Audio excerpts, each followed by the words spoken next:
करायचा आहे. सुरुवातीलाच आपण या संबंधित लेक्चरमध्ये नेमकं तुम्हाला काय मिळणार किंवा काय आपण ऐकणार आहोत याबद्दल थोडंसं तुमचं पिक्चर मी क्लिअर करू इच्छितो. यामध्ये आपण पती-पत्नी आणि संशय एक मानसिक विकृती या संदर्भात ह्या विकृतीचे शास्त्रीय स्वरूप काय आहे, हे आपण जाणून घेणार आहोत.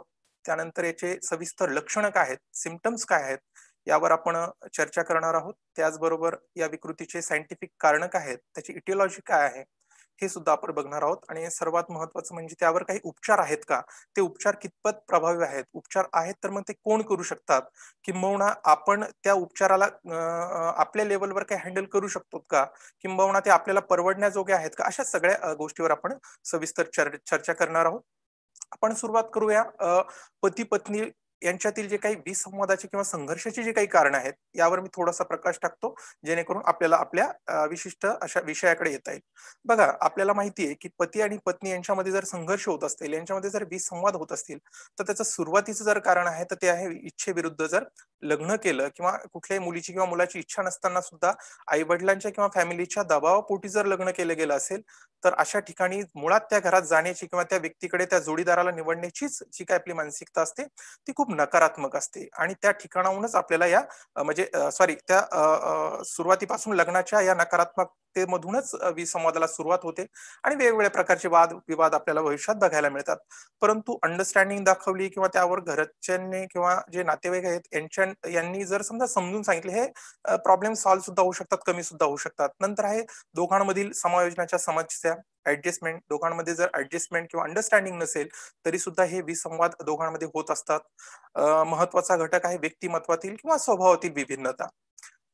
मला सांगायला थोडंसं खेद वाटेल, परंतु आपल्या संस्कृतीमध्ये, भारतीय संस्कृतीमध्ये स्वभाव आहेत किंवा ह्या सगळ्या गोष्टी आहेत, याची आपण ॲडजस्टमेंट किंवा याला मॅच करत नाहीयेत. याला आपण बघत नाहीयेत. परंतु लग्न पत्रिका जुळतात की नाही? तारीख व्यवस्थित आहे का नाही? लोकेशन कुठलं आहे? शहरी आहे का ग्रामीण आहे? नोकरी योग्य आहे किंवा अयोग्य आहे? आपल्या स्टेटसला सूट होईल का? अशा सगळ्या गोष्टींची जुळवाजुळव करतो, परंतु स्वभावाची किंवा व्यक्तिमत्वाची जुळवाजुळव आपण करत नाही किंबहुना त्याला दुर्लक्ष करतो. आजही आपण बघतोय सर्वजण. तर हे एक प्रमुख कारण आहे पती-पत्नी यांच्यामध्ये विसंवाद होण्याची किंवा संघर्ष होण्याची. नंतर आहे कुटुंबाच्या आर्थिक समस्या. आर्थिक समस्या हे सुद्धा एक संघर्षाचं कारण आहे. साहजिकच एकमेकांच्या ज्या काही अपेक्षा आहेत, ह्या पूर्ण करण्यासाठी किंवा कुटुंबाच्या अपेक्षा पूर्ण करण्यासाठी बऱ्यापैकी आर्थिक स्थिती असणं गरजेचं आहे. हे सुद्धा एक महत्त्वाचं कारण यामध्ये असू शकतं किंवा असतंच. त्यानंतर आहे जोडीदारांकडून अवास्तव अपेक्षा करणं. प्रमाणापेक्षा जर समजा पती पत्नीकडनं किंवा पत्नी पतीकडनं जर अशा अवास्तव अपेक्षा करत असतील, ज्या की त्यांच्या कव्हरेजमध्ये नाहीत, त्यांच्या रेंजमध्ये नाहीत, मग त्या कुठल्या भौतिक सुखाच्या संदर्भात असतील किंवा आणखी कुठल्या असतील, तर या संदर्भात सुद्धा दोघांमध्ये वाद हे होत असतात. त्यानंतर एकत्र कुटुंब पद्धती जी आहे, जी बऱ्यापैकी आता तर लोप पावत चालली, परंतु अजूनही नवीन मुली ज्या आहेत, त्यांना असं एकत्र कुटुंब नकोसं वाटतंय किंबहुना मोठी फॅमिली जर असेल, तर त्यांना ती त्रासदायक वाटते. अनेक कारण आहेत त्यामागे सुद्धा, त्यावर आपण बोलणार नाही. परंतु अशा विविध कारणांमुळे सुद्धा यांच्यामध्ये वाद होत असतात. आणि सेकंड लास्ट आहे पतीची व्यसनाधीनता. म्हणजे जर पती अडिक्ट असेल किंवा व्यसनाधीन असेल, तर हे एक महत्त्वाचं कारण आहे. आणि सर्वात शेवटचं कारण मी ठेवलेलं आहे, की जोडीदारांच्या चारित्र्यावर संशय घेणं. जो आजचा आपल्या विषय म्हणजे आपल्या लेक्चरचा आजचा विषय आहे. तुम्ही जर एकंदरीत सर्व जर कारणं बघितले, तर तुमच्या एक लक्षात येईल, की शेवटचे 2 कारणं जर सोडले विसंवादाचे, तर एकंदरीत सर्वच कारणांवर फॅमिलीच्या ज्या काही सदस्य असतात, कुटुंबाचे सदस्य असतात, त्यांनी जर इंटरफिअर केलं, जर त्यांनी अंडरस्टँडिंग दाखवली, समजूत जर काढली पती-पत्नीची, तर बऱ्यापैकी हे सगळे जे काही संघर्ष आहेत, ते कमी होऊ शकतात किंबहुना ते नाहीसे होऊ शकतात. परंतु शेवटचे जे काही 2 कारणं आहेत, एक तर व्यसनाधीनता आणि जोडीदारावरील संशय. यामध्ये कुटुंबातील सदस्य असो किंबहुना एकमेकांनी जरी अंडरस्टँडिंग दाखवली, तरीही 2 गोष्टी ज्या आहेत, ह्या आपल्या हाताबाहेरच्या आहेत किंवा नियंत्रणाच्या बाहेरच्या आहेत. म्हणून मी त्या 2 गोष्टीच्या संदर्भात जास्त 2 गोष्टी म्हणण्यापेक्षा शेवटच्याच जो काही आपला विषय त्यावर जास्त बोलेल. व्यसनाधीनता हा आजचा विषय नाहीये. तर आपण प्रत्यक्षात सुरुवात करूया विषयाला. बघा, काही पेपर्स किंवा न्यूज पेपरच्या कटिंग्स मी तुमच्या समोर ठेवल्यात. तुम्ही वेगवेगळ्या न्यूज बघताय. वेगवेगळ्या प्रकारच्या आपल्या WhatsApp असतील, Facebook असतील, यावर काही बातम्या ऐकत असताल, तर यावरून तुम्हाला कुठली ना कुठली म्हणजे 2-4 दिवसामध्ये एखादी तरी घटना अशी म्हणजे बघायला मिळते, की पत्नीच्या चारित्र्यावर संशय घेऊन तिची हत्या करण्यात आली किंबहुना कुठे ना कुठे गुन्हा त्या ठिकाणी घडलेला असेल. या ठिकाणी तुम्ही जर बघितलं बघा, संशयाने उद्ध्वस्त केला संसार, पत्नीसह मुलींची धारदार शस्त्राने वार करून हत्या, किंबहुना पत्नीच्या चारित्र्यावर संशय झालेल्या मारहाणीत 22 वर्षीय तरुणाचा खून, अशा अनेक बातम्या तुम्हाला दिसतील. फक्त तुम्हाला मोजक्याच काही कटिंग्स मी समोर ठेवल्यात. परंतु तुम्ही जर वर्तमानपत्र चाळत असतील तर साहजिकच ह्या दर 2-4 दिवसाला अशा बातम्या बघायला मिळतात. मला या ठिकाणी एक मीडिया जे आहेत किंवा पत्रकार आहेत यांच्यावर सुद्धा एक थोडंसं मला टीका करावीशी वाटते, किंबहुना एक बोट ठेवावं असं वाटतं, की बघा, जर समजा याचं मूळ कारण बघितलं तर हा एक मानसिक आजाराचा प्रकार आहे. परंतु ज्या पद्धतीने हेडलाईन दिली जाते त्यावर त्याचं गांभीर्य लक्षात येत नाही. आपण फक्त घडलेला गुन्हा जो आहे यावर आपण लक्ष केंद्रित करतो किंवा इतरांना त्या गुन्ह्याची जाणीव होते. परंतु सायकोलॉजिकल कुठल्या तरी डिसऑर्डर्स किंवा सायकोलॉजिकल प्रॉब्लेमची त्यामागे काहीतरी पार्श्वभूमी आहे का, आपण यावर लक्ष केंद्रित करत नाही. याचं प्रमाण दिवसेंदिवस हे वाढत चाललेलं आहे. परंतु आपण फक्त त्याला एक सर्वसामान्य गुन्हा म्हणून त्याला माघारी म्हणजे मागे टाकत असतो किंवा त्याकडे बघत असतो. परंतु अत्यंत गंभीर समस्या ही समाजामध्ये आता वाढत चाललेली, यावर आपण सविस्तर पुढे बघूया. विकृतीचे स्वरूप काय आहे या नेमकं, तर डेल्युजनल डिसऑर्डर. सुरुवातीला एक गोष्ट मला क्लिअर करावीशी वाटेल. अनेक जण प्रश्न विचारतात की सर, मला सुद्धा संशय येतो, मग मित्र असतील, कलिग असतील किंवा घरच्यांवर संशय येतो, ही विकृती आहे का? तर नाही, संशय घेणं ही विकृती नाहीये. ही माणसाची एक नैसर्गिक वृत्ती आहे किंवा आपला एक स्वभाव गुण आहे. किंबहुना मानसिक विकृत्यांमध्ये जेवढे काही लक्षण आहेत ते प्रत्येक जे आहेत ते सर्व स्वभाव गुण आहेत, हे आपण लक्षात घेतलं पाहिजे. परंतु ज्या वेळेस या सर्व वृत्तीचं किंवा ज्या पद्धतीची टेंडन्सी माणसाची नैसर्गिक आहे ती जर कुठेतरी लिमिट क्रॉस करत असेल, ती नियंत्रणात राहत नसेल, जर त्या टेंडन्सीमुळे किंवा त्या त्रासा म्हणजे सॉरी त्या लक्षणांमुळे कुठे आपलं वैयक्तिक जीवन जर डिस्टर्ब होत असेल तर साहजिकच त्याला आपण मानसिक विकृती म्हणतो, किंबहुना त्याला अपसामान्य वर्तन सुद्धा म्हणलं जातं. शास्त्रीय भाषांचा प्रयोग मी या ठिकाणी टाळणार आहे शक्यतो, कारण की आगाम सरांसोबत चर्चा करताना सरांनी सांगितलं की जे काही वेबिनार्स आपण अरेंज करतोय ते फक्त सर्वसामान्य लोक, जनरल पॉप्युलेशन जे आहे त्यांच्यासाठी आपण हा वेबिनार घेतो, म्हणून शास्त्रीय भाषा शक्यतो मी टाळण्याचा प्रयत्न इथे करेल. तर आपण थोडक्यात त्याचं स्वरूप बघूयात की विकृतीचं काय आहे. की मी जरी टॅगलाईन दिली असली की सॉरी विषय दिला असला की पती पत्नी आणि संशय एक मानसिक विकृती, तरी सुद्धा याला शास्त्रीय भाषेमध्ये जर बघितलं तर एक वैवाहिक विभ्रमी विकृती असं म्हटलं जातं, या कॉन्ज्युगल पॅरानॉइया डिसऑर्डर याला म्हटलं जातं. किंबहुना दुसऱ्या भाषेमध्ये त्याला संशय किंवा व्यभिचार विषयक भ्रांती असंही म्हणलं जातं. डेल्युजनल डिसऑर्डर ऑफ इन्फिडेलिटी ऑर जेलसी असं त्याला म्हणतात. मुळात हा जो प्रकार आहे हा डेल्युजनल डिसऑर्डरचा प्रकार आहे. डेल्युजनचे अनेक प्रकार पडतात. मग त्याच्यामध्ये डेल्युजन ऑफ इन्फिडेलिटी सोडून डेल्युजन ऑफ पर्सिक्युटरी असेल, डेल्युजन ऑफ एरोटोमॅनिक असेल, डेल्युजन ऑफ ग्रँडिसिटी असेल, असे अनेक प्रकार पडतात. त्यापैकी हा एक प्रकार आहे ज्याचं स्वरूप हे जास्त वाढत चाललेलं आहे, याचा त्रास जास्त वाढत चाललेला आहे. नेमकं विकृती काय म्हणतात, कशाला म्हणतात किंवा ॲबनॉर्मल बिहेवियर काय आहे, हे सुद्धा एक थोडंसं 2 ओळीमध्ये मी स्पष्ट करू इच्छितो. बऱ्याच जणांना असा संशय म्हणजे असं वाटेल की मीही संशय घेतो तर मला विकृती आहे का काय, त्यासाठी याचं थोडंसं क्लॅरिफिकेशन मी तर देऊ इच्छितो. तर विकृती म्हणजे काय, तर असे अपसामान्य वर्तन किंवा विचार ज्याचा स्वतःला अथवा इतरांना त्रास होतो आणि ते वर्तन किंवा विचार हे दीर्घकाळासाठी असतात. आता तुम्हाला आणि मला आपल्याला सुद्धा संशय येतो, मग मित्र असतील, आपले लाईफ पार्टनर असतील, कुटुंबातील सदस्य असतील, याचा आपल्याला संशय येतो. परंतु त्या संशयाचं जर समजा समाधान झालं किंवा संशयामागचे जर काही पुरावे आपल्याला मिळाले तर आपण त्या सर्व संशयाला आपण विसरून जातो, किंवा त्याचा कुठलाही त्रास आपल्याला होत नाही. परंतु जर समजा एखादा संशय हा जर सतत आपल्यामध्ये घोंगावत असेल, 1 महिना, 4 महिने, 6 महिने, वर्षभरापासून जर आपल्याला वेगवेगळ्या प्रकारचे संशय येत असतील, त्याचा त्रास आपल्याला जरी होत नसला तरी आपल्या लाईफ पार्टनरला होत असेल किंवा आपल्या सभोवतालच्या ज्या लोकांना होत असेल आणि ते दीर्घकाळापासून असतील, तर साहजिकच याला मानसशास्त्रीय विकृती म्हटलं जातं किंवा मग अपसामान्य वर्तन याला म्हटलं जातं. हे आपण इथं लक्षात घेतलं पाहिजे. आता डेल्युजनल डिसऑर्डरचा हा प्रकार असल्यामुळं डेल्युजन कशाला म्हणतात, मराठीमध्ये आपण त्याला भ्रांती असं म्हणतो. तर या भ्रांतीला नेमकं काय म्हणतात त्याची सुद्धा आपण 1-2 ओळीमध्ये इथं डेफिनेशन केली. तर भ्रांती म्हणजे काय, तर ठाम, चुकीच्या आणि न बदलणाऱ्या ज्या काही विचारसरणी असतात याला आपण भ्रांती असं म्हणतो. दुसऱ्या सोप्या भाषेत आपल्याला याला असं म्हणता येईल की काल्पनिक, ठाम असे जे काही म्हणजे असे ठाम विश्वास असणारे जे काही चुकीचे विचार असतात याला भ्रांती आपण असं म्हणतो. म्हणजे जरी समजा इतरांनी त्या चुकीच्या विचारांचं समाधान केलं किंवा जे विचार आहेत ते चुकीचे कसे आहेत याचे जरी पुरावे दिले, तरीही संबंधित व्यक्ती जर त्याला कुठली तडजोड करत नसेल, आपलंच म्हणणं खरं आहे, आपण जो विचार करतोय तोच पूर्णपणे खरा आहे. एक काय तर सुशिक्षित 100 लोकांनी जरी त्याला विरोध केला, तरीही ती व्यक्ती ते मानायला तयार नसते. परंतु मी जे विचार करतो तेच खरे आहेत, असं ज्या व्यक्तीला वाटतं, तर त्याला डेल्युशनल असं म्हणतात किंवा त्याला भ्रांती असं म्हणतात. तर आपण बघूयात की संशयाची भ्रांती म्हणजे नेमकं काय? तर आपला वैवाहिक जोडीदार जो आहे, तो आपल्यासोबत अप्रामाणिक आहे. त्याचे किंवा तिचे बाहेरच्या व्यक्तीसोबत अनैतिक संबंध आहेत किंवा आपला जोडीदार हा चारित्र्यहीन आहे. असं काल्पनिकपणे किंवा काल्पनिक ठाम आणि न बदलणारे जे काही त्रासदायक विचार असतात, याला आपण संशयी किंवा चारित्र्यहीन विचार सॉरी संशयी किंवा व्यभिचार भ्रांती असे म्हणतो. हे आपण इथे लक्षात घ्या. यावरून बऱ्यापैकी तुम्हाला स्पष्ट झालं असेल, की आपण नेमकं डेल्युजनल डिसऑर्डर कशाला म्हणतो. आता बघूया आपण महत्त्वपूर्ण बाबी या विकृतीच्या संदर्भात, ज्या तुमच्या समोर ठेवणं मला महत्त्वाचं वाटतं. जेणेकरून या विकृतीचं चित्र स्पष्ट होण्यासाठी तुम्हाला थोडंसं मदत होईल. बघा, यामध्ये सर्वात अगोदर ही जी विकृती आहे, ही स्त्रियांच्या तुलनेत जर बघितली, तर ही पुरुषांमध्ये अधिक आहे. पुरुषांमध्ये अधिक जरी याचं पर्सेंटेज ऍक्च्युअल आपल्याला उपलब्ध नसलं, तरी सुद्धा 95% ही विकृती पुरुषांमध्ये दिसते. याचे काही नैसर्गिक सुद्धा कारण आहेत.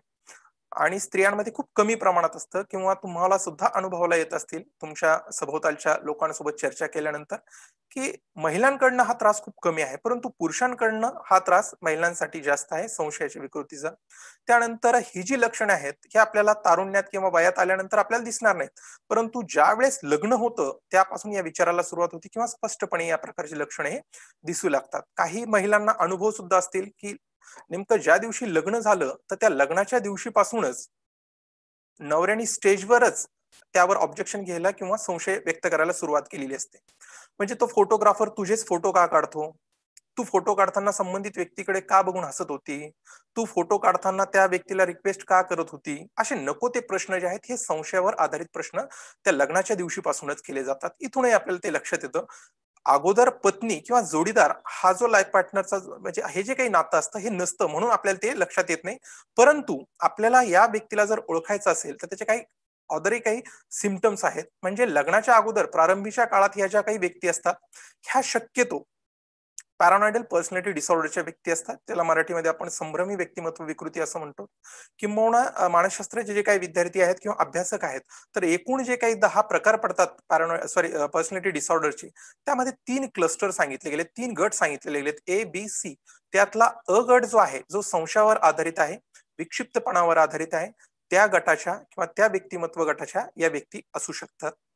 त्यानंतर या प्रकारची जर जी विकृती आहे, तर तिचा ऑनसेट जर बघितला किंवा त्याची सुरुवात जर बघितली, तर व्यक्तीच्या 40व्या वर्षापर्यंत म्हणजे वय वर्ष 40 पर्यंत ही विकृती उद्भवू शकते. हे आपण लक्षात घेतलं पाहिजे. जरी काही लोक समजा 25 वर्षाचे असतील, लग्न होऊन 30 वर्षाचे असतील, तरी त्यांच्यामध्ये ती विकृती दिसत नसली, ती लक्षणं त्यांच्यामध्ये दिसत नसले, तर त्याचा अर्थ असा होत नाही की त्यांना लक्षणं ते उद्भवणार नाही. परंतु एकंदरीत ज्या काही स्टडीज आहेत, एकंदरीत जे काही अभ्यास आहेत, तर त्यावरून हे कन्क्लुजन येतं की ही विकृती फार फार तर वयाच्या 40व्या वर्षापर्यंत ती उद्भवू शकते. नंतर मात्र ती व्यक्ती कॉन्स्टंट असेल किंवा संशयाचे कुठलीही लक्षणं त्यांना नसतील, तर भविष्यात त्याची शक्यता म्हणजे ही विकृती उद्भवण्याची खूप कमी असते. या विकृतीचा वयाचा जर कालावधी बघितला, तर 18 वर्षापासून तर 90 वर्षापर्यंत या विकृतीचा कालावधी असतो. या वयोगटामध्ये ही विकृती दिसून येत असते. म्हणजे मी जेव्हा पुण्याला ससूनला होतो, त्यावेळेस मला चांगलं आठवतं, की अक्षरशः 70-75 वय वर्षाचे बाबा सुद्धा आपल्या पत्नीवर संशय घेतात. प्रत्येक ठिकाणी ते त्यांच्या पत्नीसोबत जातात, त्या आजीसोबत जातात. त्यांच्या तक्रारी तर इतक्या होत्या, की म्हणजे त्या आजीच्या बोलत असताना, की ज्यावेळेस मी माझ्या प्रायव्हेट कामासाठी कुठं जात असेल, जिथं मी एकटी असायला पाहिजे किंबहुना फक्त महिला असतात, या ठिकाणी सुद्धा माझे मिस्टर किंवा माझे जे काही पती आहेत, आमचे मालक जे आहेत, ते आम्हाला एकटं सोडत नाही. ह्या सुद्धा तक्रारी मी त्या काळात अनुभवलेल्या आहेत. म्हणजे याला वय वर्ष जर बघितलं आपण, तर कालावधी आहे 18 ते 90 वर्ष. त्यानंतर ही विकृती ओळखण्याचं एक महत्वाचं कारण म्हणजे महत्वाचं एक लक्षण असं मला तुम्हाला सांगता येईल सोप्या भाषेत, की संशय घेणारी जी काही व्यक्ती आहे किंवा जर तो पती असेल, तर संशय हा त्याच्या पत्नीवर एका व्यक्तीशी संबंध आहेत म्हणून घेत नाही, तर ते संशय त्या व्यक्तीच्या संदर्भात अनेक व्यक्ती बदलताना दिसतात. म्हणजे कधी ती व्यक्ती म्हणजे पत्नीला ती टीका करेल, की "तू त्या दूधवाल्यासोबतच बोलते. तो नेहमी तुझ्यासोबतच जास्त वेळ चर्चा करतो. नेमकं ते आल्यानंतर काहीतरी बेल वाजवतो किंवा हॉर्न तरी वाजवतो. तू वेळेच्या आत त्याच्यापाशी जवळ जाते." अशा विविध प्रकारच्या. आज दूधवाला असेल, तर उद्या भाजीवाला असेल, परवा पेपरवाला असेल, तर कुठलातरी शेजारीच असेल. म्हणजे जर समजा याचं काही ठोस असं जर कारण असेल, तर समजा संशय घेण्याचं एखादी विशिष्ट व्यक्ती असते, जी खटकते आपल्याला, की ठीक आहे, की ही प्रमाणापेक्षा संबंधित व्यक्तीसोबत जास्त बोलते. असा जर संशय असेल, तर या विकृतीचं प्रमाण खूप कमी आहे. परंतु वारंवार जर व्यक्ती बदलत असतील, त्या सर्कलमधले आपल्या पत्नीसोबत ज्या व्यक्तीचे संबंध आहेत, या सर्कलमध्ये येणाऱ्या व्यक्तीचे जर चेहरे बदलत असतील, तर साहजिकच आपल्याला लक्षात घेतलं पाहिजे, की ही व्यक्ती डेल्युजनल डिसऑर्डरची असू शकते किंवा यांना सुद्धा हे लक्षण आहेत. त्यानंतर या विकृतीचे जे काही रुग्ण आहेत, तर यांना वैवाहिक जोडीदाराचे जे काही अनैतिक संबंध आहेत किंवा विवाहबाह्य संबंध जे आहेत, हे संबंध जरी त्यांना म्हणजे सॉरी हे संबंध असले, तर हे व्यक्ती यापासून दूर जात नाहीत. यांच्यापासून घटस्फोट घेत नाही. किंबहुना जर आपली लाईफ पार्टनर ही तिचे कॅरेक्टरलेस आहे, तर त्यापासून ते दूर जात नाहीत. तर ते तिच्या जवळ राहून तिच्यापासून हे सिम्प्टम्स कसे सॉरी तिचे हे लक्षणं कमी कसे होतील यासाठी प्रयत्न करतात. जर सर्वसामान्य व्यक्ती असेल, तर ती काय करते, आपल्या लाईफ पार्टनरचं जर नेचर व्यवस्थित नसेल, कॅरेक्टर चांगलं नसेल, तर सामान्य व्यक्ती तिला डिव्होर्स देते किंवा घटस्फोट घेते. परंतु ही व्यक्ती जी आहे, ही घटस्फोट घेऊन सुद्धा समाधानी नसते, हे आपण लक्षात घेतलं पाहिजे. जोपर्यंत ती व्यक्ती आपल्या म्हणजे एक तर तिला ती पूर्णपणे एक तर क्रूरपणे त्या व्यक्तीला मारून टाकते, हत्या करते किंवा स्वतः तरी आत्महत्या करते. हे आपण इथे लक्षात घेतलं पाहिजे. म्हणजे हे जे लक्षण आहेत, हे अत्यंत आजाराची लक्षणं तीव्र झाल्यानंतरचे हे सुद्धा आपल्या समोर ठेवलेत. कारण ते लक्षात आले पाहिजे तुमच्या. यासाठी तुमच्या समोर मी ते 2 शेवटचे जे आहेत ते लक्षण ठेवले. आणि त्याचबरोबर हा आजार जर आपण वेळीच जर लक्षात आणला किंबहुना आपल्या पतीला आजार आहे, हे आपण एखाद्या वरिष्ठांच्या लक्षात आणून दिलं. या संदर्भात जर मानसशास्त्रज्ञांचा सल्ला घेतला, त्यांना विनंतीपूर्वक किंवा विश्वासपूर्ण जर आपण काही गोष्टी जर त्यांच्या लक्षात आणून दिल्या, तर पतीने जर हे मान्य केलं, की साहजिकच हा माझा वैयक्तिक प्रॉब्लेम आहे किंवा मानसिक प्रॉब्लेम आहे. तर हा आजार आपण जर सुरुवातीला ओळखून यावर जर उपचार घेतले, ट्रीटमेंट घेतली, तर साहजिकच हा आजार पूर्णपणे बरा होऊ शकतो. आता याची आपण मुख्य लक्षणे जे आहेत, यावर थोडासा फोकस टाकू. मुख्य लक्षणे म्हणजे याच्यामध्ये रुग्ण जो आहे, तो आपल्या वैवाहिक जोडीदाराचे बाहेरच्या व्यक्तीसोबत विवाहबाह्य संबंध आहेत किंबहुना अनैतिक संबंध आहेत, यावर ठाम असतो किंबहुना त्याचा विश्वास असतो, की माझ्या पत्नीचे हे बाहेरच्या व्यक्तीसोबत संबंध आहे. हा महत्वाचा सिम्प्टम्स किंवा महत्वाचं लक्षण यामध्ये बघायला मिळतं. त्यानंतर आहे रुग्णाला प्रचंड भावनिक आणि वैचारिक त्रास होतो आणि ही व्यक्ती जी आहे, ही दिवसभर अस्वस्थ असते. कुठल्याही कामामध्ये या व्यक्तीचं लक्ष लागत नाही. फक्त एकमेव त्याचं कारण असतं, की आपल्या पत्नीचे बाहेर संबंध आहेत.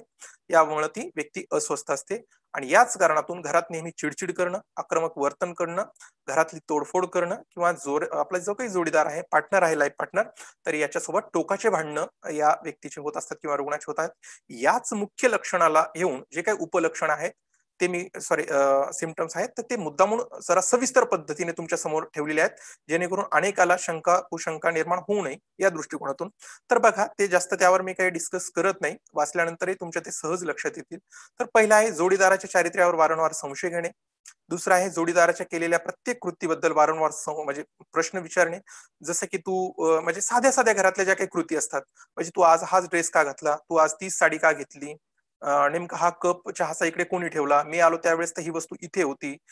मग तू आज नेमकं याच साइडला का बसली? तिकडनं म्हणजे त्याला असं तो डायरेक्शन बघत असतो, की या ठिकाणी बसल्यानंतर बाहेरचे येणारे-जाणारे लोक दिसतात किंवा खिडकीतनं समोरच्या चाळीतलं घर दिसतं किंवा संबंधित व्यक्ती तिला इथून दिसू शकतात. अशा बारीक-सारीक सगळ्याच प्रश्नांवर ते काय करत सॉरी कृतींवर काय करत असतो तो प्रश्न विचारत असतो. हे एक महत्वाचं लक्षण आहे. त्यानंतर जोडीदाराच्या प्रत्येक कृतीबद्दल पुरावा त्याचं मागणं चालूच असतं, की जसं आज तू जर गेली असेल कामाला, तर ते नेमकं कशासाठी गेली? कुणाचं फोन आला होता का? का तू स्वतः मनाने गेली आहेस? किंबहुना काही ऑफिसला जर जॉब वगैरे असेल किंवा कुठे जॉब करणारी महिला असेल, तर प्रत्येक केलेल्या कृतीबद्दल पती काय करत असतो? त्यावर पुरावे मागत असतो. म्हणजे आणि पुरावे मागितल्यानंतर सुद्धा दिलेल्या पुराव्यानंतर त्याचं समाधान होत नाही.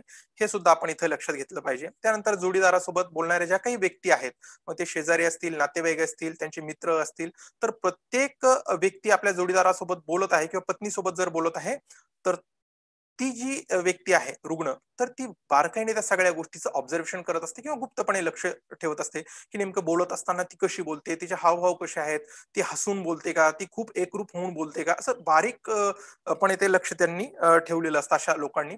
त्यानंतर मित्र आणि नातेवाईक जे आहेत पत्नीचे किंवा जोडीदाराचे, तर त्यांच्याशी संपर्क होणार नाही यासाठी ते प्रयत्न करत असतात. मग मुद्दामून टाळण्याचा प्रयत्न करणं, गावाकडे गेल्यानंतर किंवा माहेरी गेल्यानंतर किंबहुना बाहेर कुठेही मित्राच्या ठिकाणी आपण त्यांना घेऊन गेल्यानंतर ही इतरांना भेटणार कशी नाही, बोलणार कशी नाही किंवा ही सगळ्यांपासून दूर कशी राहील यासाठी ते वारंवार प्रयत्न करत असतात. त्याचबरोबर जोडीदाराला घराच्या बाहेर जाण्यासाठी काही केसेसमध्ये आपल्याला दिसून येतं, की आपला जोडीदार हा बाहेर जाणार नाही यासाठी पूर्णपणे ते काळजी घेत असतात किंबहुना त्या दृष्टिकोनातून ते प्रयत्न करत असतात. याच लक्षणांमध्ये आपल्याला अजूनही पुढची लक्षणं सांगता येतील, की ही जी व्यक्ती आहे, तर जर समजा सभोवतालचे जर कोणी शेजारी असतील, कोणी आपले मित्र असतील किंबहुना नातेवाईक असतील, हे जर घरी आले, तर आपली पत्नी त्याच्या नजरेस पडणार नाही, याची पूर्णपणे ते काळजी घेत असतात. जर घरात किचनचा भाग जर दिसत असेल, तर तो पडदा ओढून घेणं किंबहुना आलेल्या पाहुण्याला विशिष्ट लोकेशनवर किंवा त्या कॉटवर किंवा त्या सोफ्यावर योग्य त्या बाजूलाच बसवणं, जेणेकरून किचनमध्ये ती आहे ही दिसणार नाही. त्याचबरोबर आपली पत्नी पाणी किंवा चहा घेऊन समोर येणार नाही. पटकन उठून आतमध्ये किचनमध्ये जातील, स्वतः पाणी घेऊन येतील किंवा स्वतः चहा घेऊन येतील. कुठल्याही प्रकारे आपली पत्नी त्यांच्या नजरेस पडणार नाही याबद्दल ते काळजी घेत असतात. या बारीक-सारीक गोष्टी सुद्धा आपल्याला लक्षात येत असतील. त्याचबरोबर ती कोणाशी फोनवर बोलते का? जर बोलत असेल सतत, तर मग कोणाशी बोलते, या सगळ्या गोष्टीवर ते संशय घेत असतात. कुणालाही ते इतक्या इझिली पत्नीला इतक्या इझिली सर्वसामान्य लोकांसोबत बोलण्यासाठी ते फ्री नसतात किंबहुना ते त्यांना संधी देत नाहीत. त्याचबरोबर जर एखादा कॉल एखाद्या वेळेस एंगेज जर लागला, आपण जर बाहेर असू आणि कॉल पत्नीचा जर एंगेज जर असेल, तर घरी येऊन आलेला जो काही कॉल आहे किंवा तिचा कॉल एंगेज का लागला, हे बघेपर्यंत किंबहुना तो मोबाईल तपासून आलेला प्रत्येक कॉल लॉग चेक करेपर्यंत ही व्यक्ती जी आहे ही अस्वस्थ असते. हे सुद्धा इथं आपण लक्षात घेतलं पाहिजे. कामाच्या ठिकाणी असताना जोडीदार काय करत असेल, घरी पत्नी कोणाला भेटत तर नाही ना, घरी कोणी भेटायला आलं तर नाही ना, या प्रकारे वारंवार येणाऱ्या विचारांमुळे सुद्धा या प्रकारचे रुग्ण हे अस्वस्थ असतात. कधी-कधी एक तर हे कामावरच जात नाही.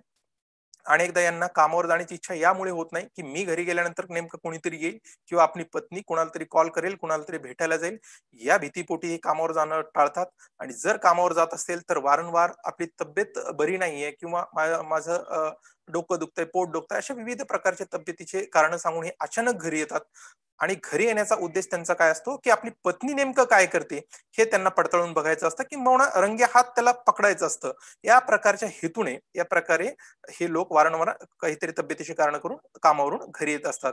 त्यानंतर अनेकदा जर समजा यांना आपल्या पत्नीवर समजा नियंत्रण मिळवता येत नसेल, जर काही अडचणी वाटत असतील किंवा वाद जर जास्त विकोपाला येत असतील, स्वतःच्या इमेज जर खराब होत असेल, तर मग पती-पत्नीच काय करतात, स्वतःमध्ये चर्चा करून हे जे पती असतात किंवा हे जे रुग्ण असतात, हे भावनिकरित्या इमोशनली ब्लॅकमेल करून आपल्या पतीवर किंवा पत्नीवर नियंत्रण ठेवण्याचा प्रयत्न करत असतात. ज्या गोष्टी याला नको आहेत, यापासून तिला दूर ठेवण्यासाठी इमोशनल ब्लॅकमेल करण्याचा प्रयत्न हे करत असतात.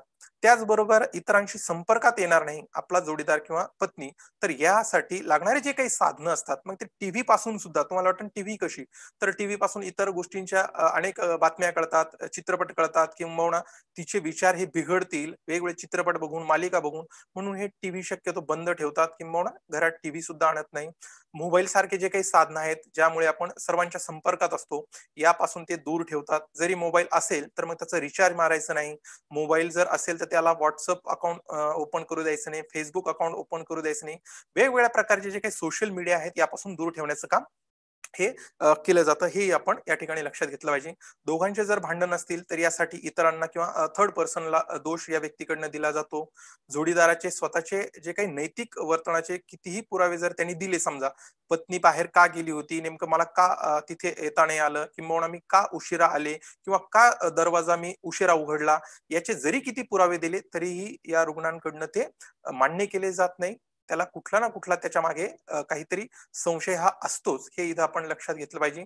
जोडीदाराच्या समर्थनार्थ जी व्यक्ती उभी राहील, समजा जर पत्नी असेल आणि पत्नीची बाजू जर डॉक्टरांनी घेतली, शेजाऱ्यांनी घेतली किंबहुना त्यांच्या कुणी नातेवाईकांनी घेतली, तर रुग्णाचा जो काही संशय आहे, तो संशय त्या बाजू घेणाऱ्या व्यक्तीवर जात असतो. म्हणजे अशा केसेस आपण जे काही प्रॅक्टिस मध्ये असतील त्यांना अनेकदा अनुभव आले असतील, की जर समजा या प्रकारच्या केसेस असतील आणि पत्नीचं चारित्र्य किती चांगलं आहे किंवा तुमची पत्नी ही किती प्रामाणिक आहे हे समजून सांगण्याचा जर आपण प्रयत्न केला, तर त्यांच्या मिस्टरांचा संशय हा काही दिवसातच लगेच त्या डॉक्टरांवर किंवा सायकियाट्रिस्टवर यायला लागतो. त्यांना असं वाटतं, की यांचे दोघांचे विचार जुळलेले आहेत आणि हे मला चुकीचं ठरवतायत. म्हणून संशय लगेच त्या व्यक्तीवर यायला लागतो. मग कोणीही बाजू घेतली तरीही ती थर्ड पर्सन त्याला ती संशयाच्या ती कटघड्यात त्याला उभं करत असते. त्यानंतर स्वतःचे जे विचार आहेत ते त्याच्यावर ते ठाम असतात. हे तर मुख्य लक्षण झालं. कामावर जाताना जोडीदाराला अनेकदा घरामध्ये कोंडून जाणारे सुद्धा काही व्यक्ती आहेत किंवा बाहेरून कुलूप लावून जाणारे सुद्धा काही लोक आहेत, जे मला अनेकदा प्रत्यक्षात बघायला मिळालेत किंवा ऐकायला मिळालेत. सभोवतालीच जे काही मित्र असतात त्यांनी सुद्धा सांगितलं, की एक्स वाय झेड व्यक्ती ही अक्षरशः कामावर किंवा ड्युटीला जाताना घरी लॉक लावून जाते. तर इथपर्यंत या लोकांची इंटेन्सिटी ही त्रासाची वाढलेली असते. या संशयाची वाढलेली असते.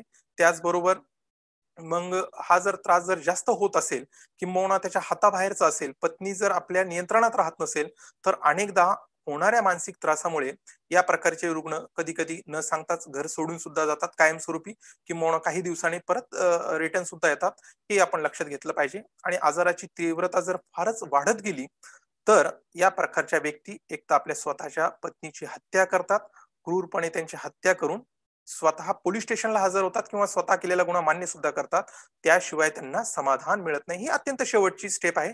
किंबहुना जर समजा ते शक्य नसेल, तर अशा व्यक्ती एकतर स्वतः आत्महत्या सुद्धा करतात. हे आपण इथं लक्षात घेतलं पाहिजे. असे हे एकूण जे काही लक्षणं आणि उपलक्षणं आहेत, हे मुद्दामून तुमच्या समोर ठेवले आहेत, जेणेकरून विकृतीचं पिक्चर स्पष्ट होईल. आता नेमकं ही जी मानसिक विकृती आहे, तर ही नेमकी विकृती का होते? अशा अनेक जणांना प्रश्न असतील, की नेमकं आपली पत्नीच त्या स्वभावाची आहे यामुळे ते होतायत का? किंबहुना याला अजून काही सोशल कारणं आहेत का? किंवा फॅमिली बॅकग्राऊंड आहे का? किंवा बायोलॉजिकल फॅक्टर्स आहेत का? किंबहुना मुळात तो कुठल्याही प्रकारचा विकृत नाही, परंतु त्याची पत्नीच तशी आहे, म्हणून त्याला त्या पद्धतीचे तो बिहेव करतो का? अशा अनेक कारणं आणि वेगवेगळ्या प्रकारच्या चर्चा आपण ऐकलेल्या असतात. परंतु आज आपण त्यावर थोडासा शास्त्रीयपणे फोकस करूया.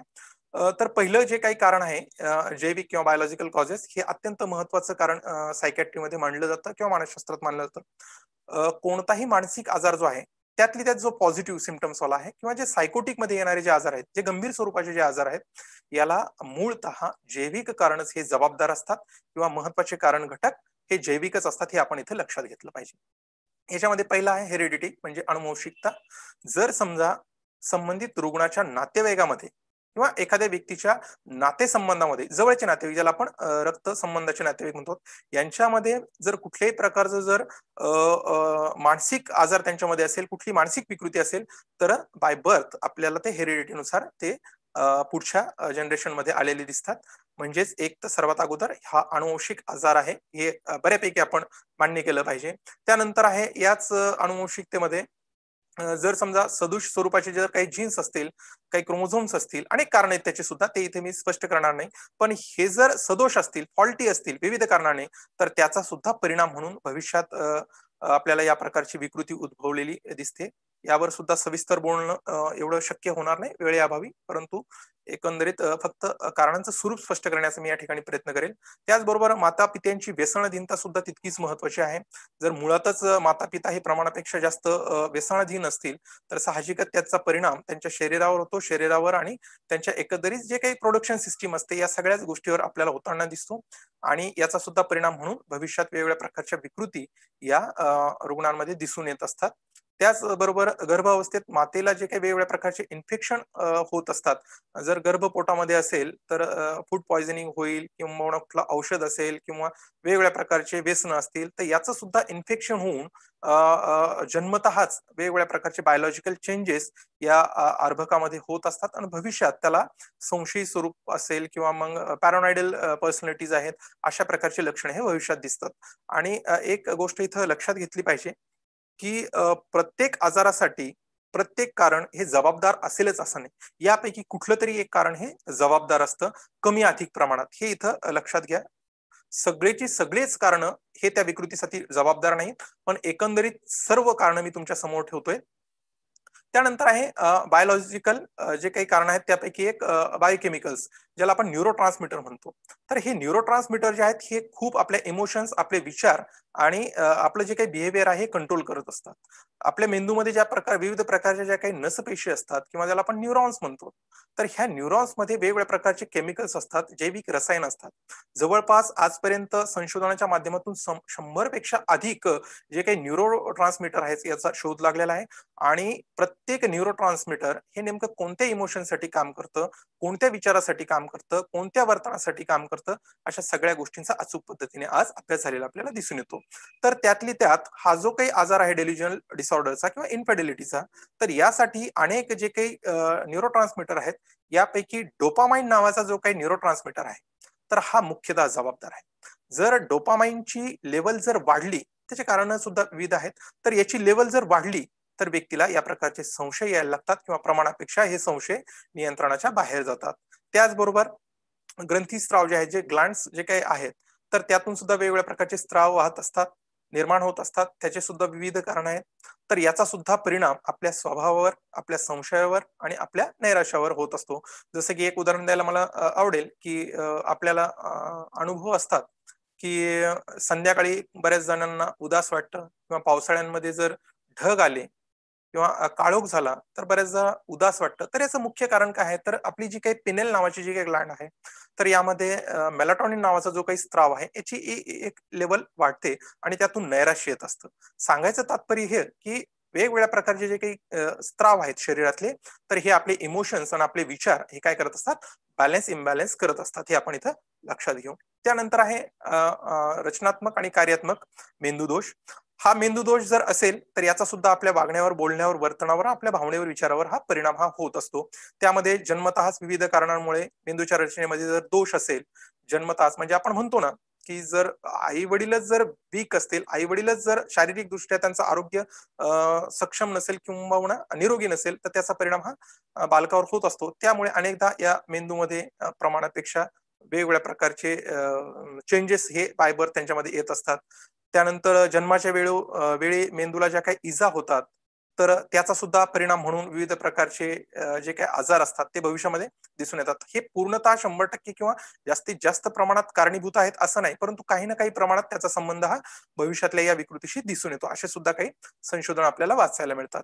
जर समजा डिलिव्हरी होत असताना आपल्याला माहिती आहे, की एक तर नॅचरल डिलिव्हरी असते, एक फोर्सेप डिलिव्हरी असते, बरोबर आहे. आणि एक सीझर असते. तर फोर्सेप डिलिव्हरीमध्ये काय असतं, की ज्यावेळेस मातेची क्षमता किंवा तिची काय म्हणतात त्याला, एक जाणीवेची अवस्था जर कमी झाली, तिची क्षमता कमी झाली, विविध कारणाने बीपी वाढला असेल किंवा आधी ती कमकुवत असेल, वीक असेल, तर यातून तिची क्षमता जर कमकुवत झाली, तर अशा वेळेस बाळाला काढण्यासाठी विविध प्रकारच्या टूल्सचा वापर केला जातो आणि अशा वेळेस मेंदूला इजा होण्याची शक्यता असते.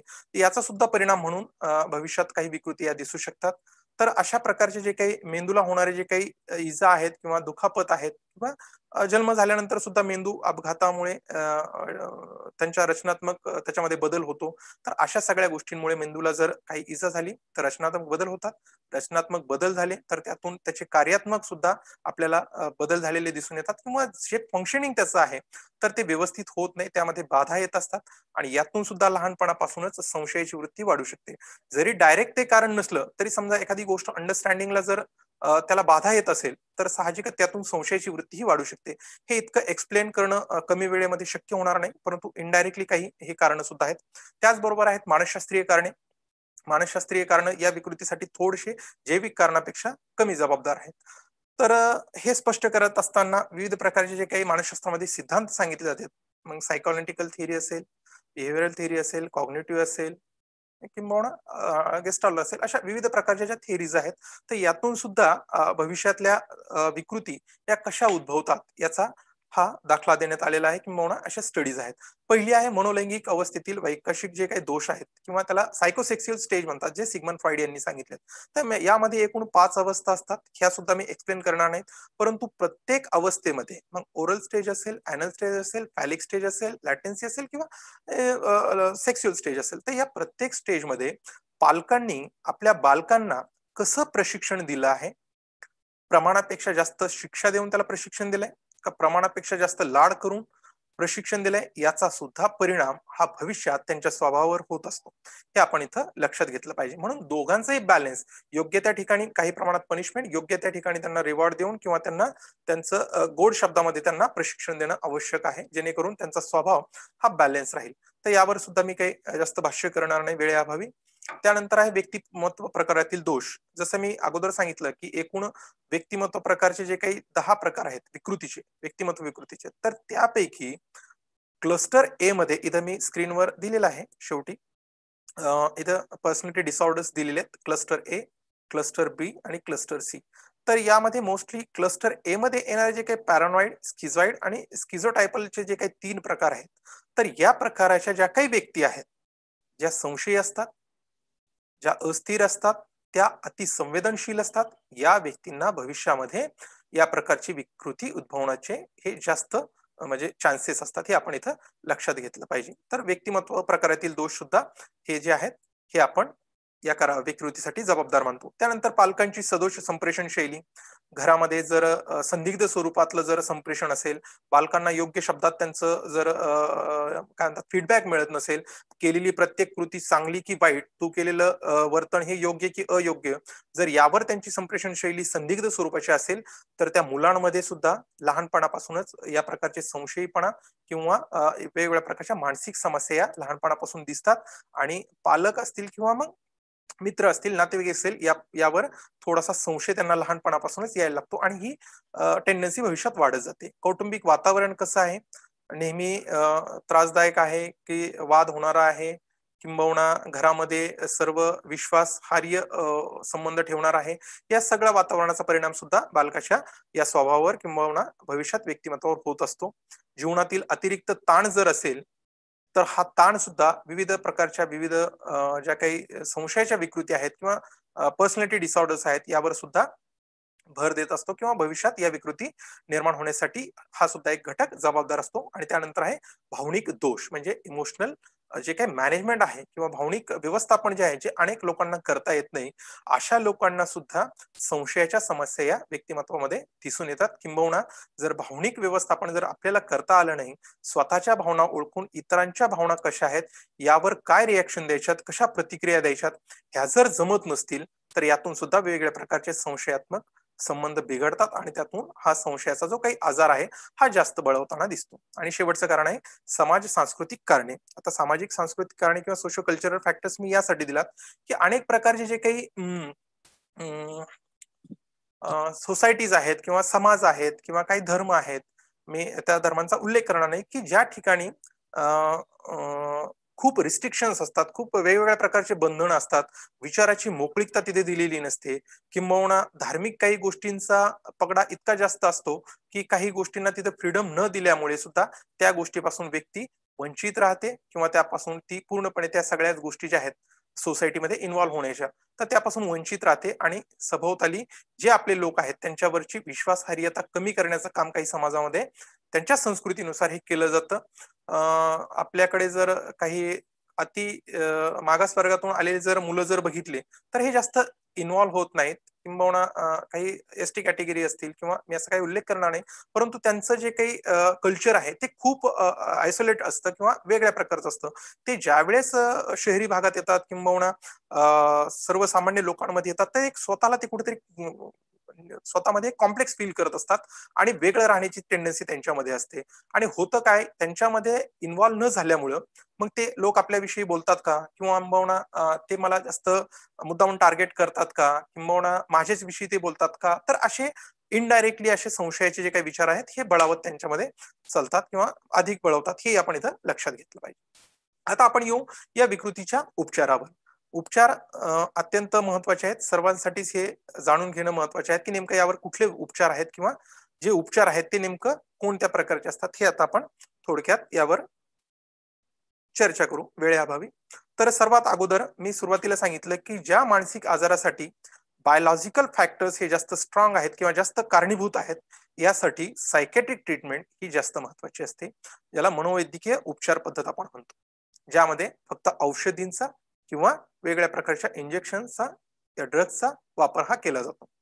तर मनोवैद्यकीय उपचार देण्याचा मुख्य अधिकार नेमका कोणाला, ते कोण देऊ शकतात, तर जे डॉक्टर्स किंवा जे व्यक्ती MD इन सायकॅट्री किंवा DPM म्हणजे डिप्लोमा इन सायकॅट्रिक मेडिसिन तर यामध्ये ज्यांचं वैद्यकीय शिक्षण पूर्ण झालेलं आहे अशाच डॉक्टरांना या प्रकारचे सायकॅट्रिक ट्रीटमेंट किंवा मनोवैद्यकीय उपचार देण्याचा अधिकार आहे. यामध्ये ड्रग थेरपी महत्वाची आहे.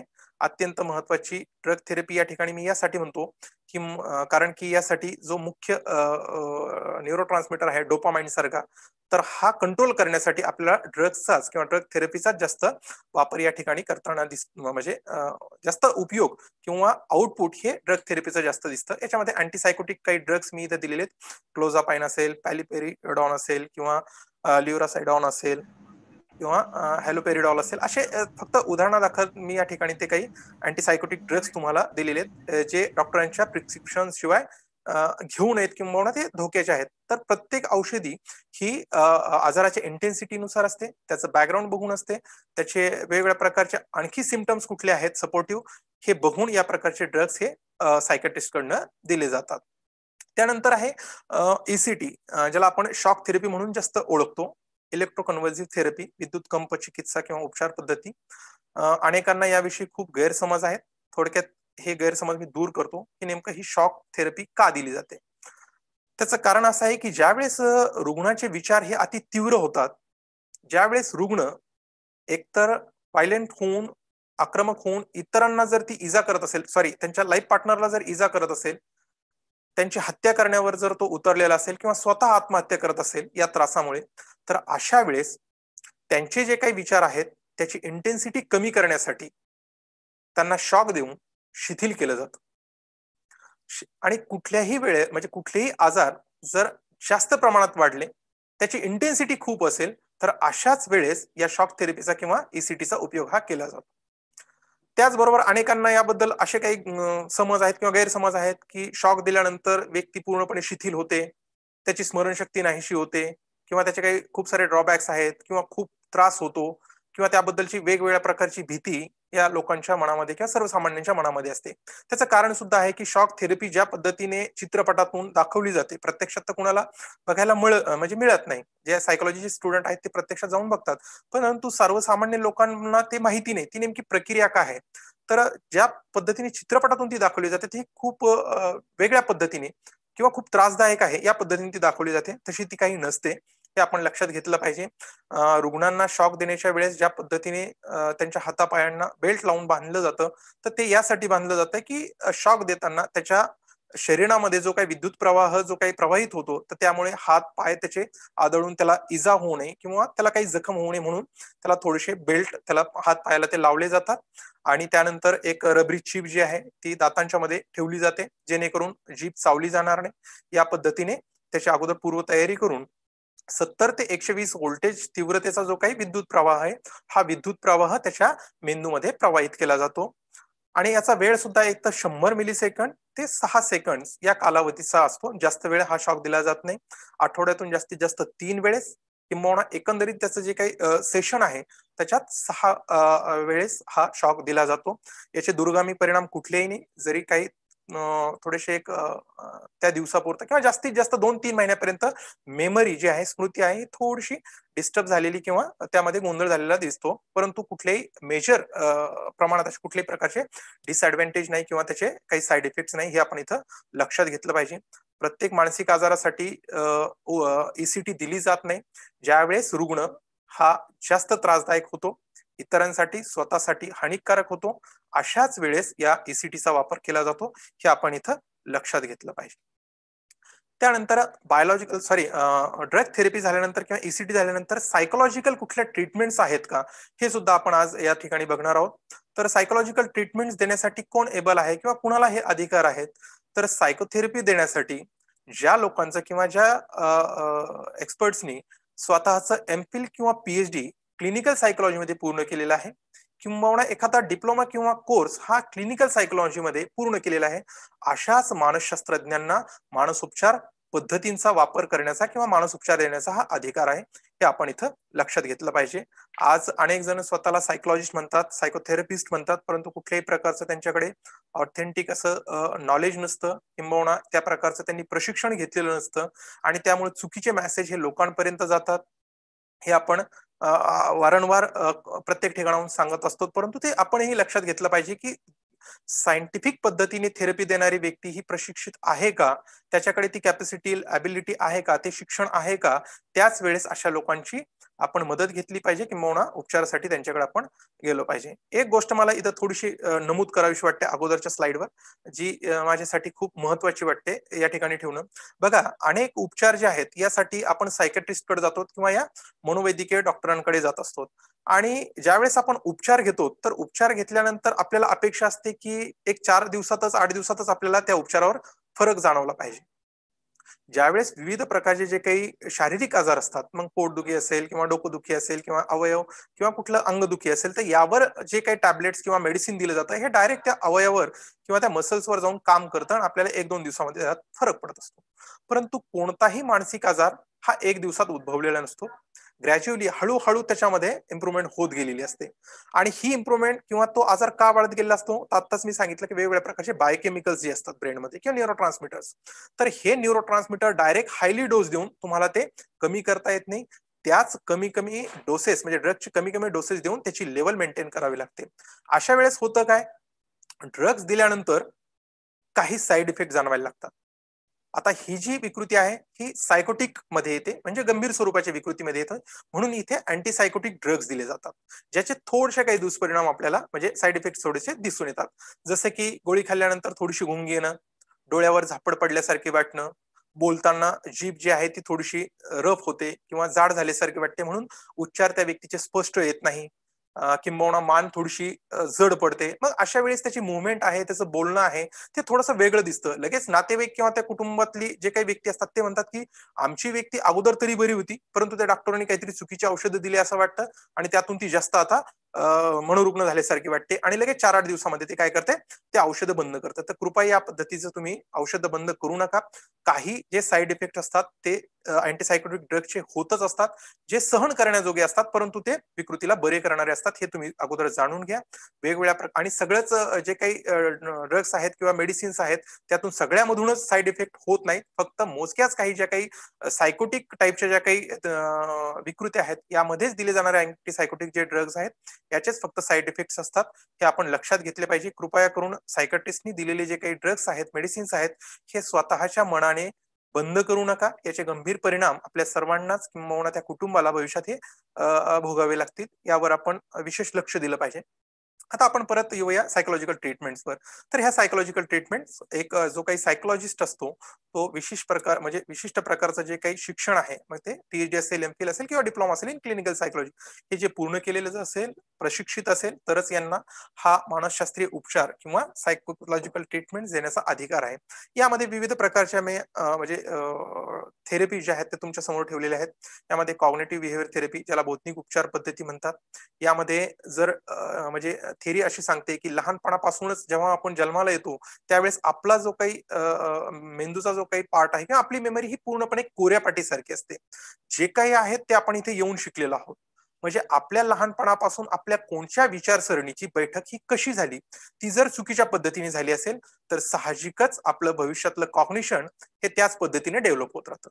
एक छोटंसं उदाहरण मी या ठिकाणी देऊ इच्छितो, की ज्या घरामध्ये आई-वडीलच जर सुरुवातीपासून शासंक असतील, संशयी असतील, अविश्वासू असतील, शेजारी असतील, नातेवाईक असतील, यांच्यावर विश्वास ठेवणारे नसतील, तर लहानपणापासून घरामध्ये होणाऱ्या मुलाची जी काही जडणघडण आहे वैचारिक, त्याचं कॉग्निशन जे आहे, ते सुद्धा त्याच पद्धतीने होतं आणि तोही इतर मित्रांवर असेल, शाळेत जाताना मित्र असतील, नातेवाईक असतील किंवा महाविद्यालयात जाताना नातेवाईक असतील किंवा मित्र असतील, तर यांच्यावर तो संशय घ्यायला लागतो. कारण की त्याची वैचारिक जडणघडण किंवा त्याचं कॉग्निशनच त्या पद्धतीने लहानपणापासून डेव्हलप झालेलं आहे.